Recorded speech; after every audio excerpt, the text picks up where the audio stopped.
A very good day to you. I'm Hank Gross, Mid-HudsonNews.com. It's Monday, December 13th. The news today brought to you by the Galleria at Crystal Run.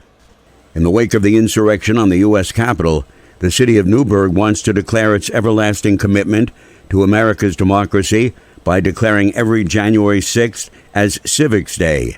Mayor Torrance Harvey, a history teacher, proposed the move. This shall be the first day where we, the people, celebrate our tradition gained through decades of struggle, of enabling American citizens the right to vote, to have free elections. We know that we live in a divided nation, unfortunately, at the current time. We know that everything is weaponized now.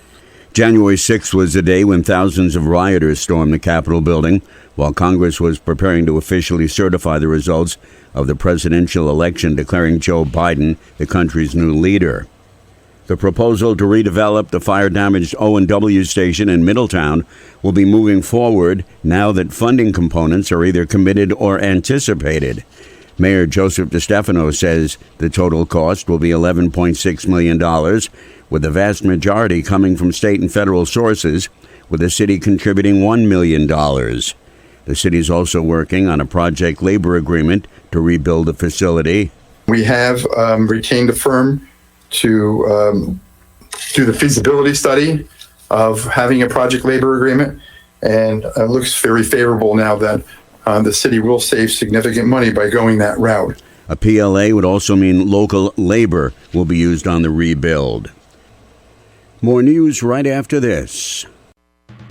Find over 100 retailers allowing you to spend hours shopping safely at the Galleria at Crystal Run. Enjoy the big brands and the diverse selection of family-owned stores all in one location. The Galleria at Crystal Run offers dining options for everyone with Fuji 110 Grill, Allen's Mediterranean Grill, and Peru Cuisine. Discover the Mid-Hudson Valley's premier shopping, dining, and entertainment destination, the Galleria at Crystal Run. For more information, follow us on Instagram, Facebook, or visit GalleriaCrystalRun.com. A 23-year-old Port Jervis woman who gave birth and left her newborn baby girl to die in a vacant Port Jervis lot pled guilty to a charge of manslaughter in Orange County Court. When sentenced in February, the district attorney's office will recommend that Nicole Lehman be sentenced to 5 to 15 years in state prison. Before the pandemic struck, New York Stewart International Airport was served by a number of airlines, but only Allegiant Airways, with flights to Florida and Myrtle Beach, continues uninterrupted. JetBlue, Delta, and American Airlines suspended operations, but returned temporarily when the federal government funded their expenses until last September when the CARES Act expired. Delta and American pulled all of their equipment out of Stewart, so airport officials are not optimistic that they will return anytime soon. JetBlue continues to have its equipment at Stewart, but the airline has not responded to several inquiries about possibly returning to the Hudson Valley. An audit of the Greenwood Lake Union Free School District procurement and claims processing has found fault with the district's procedures in procuring goods and services.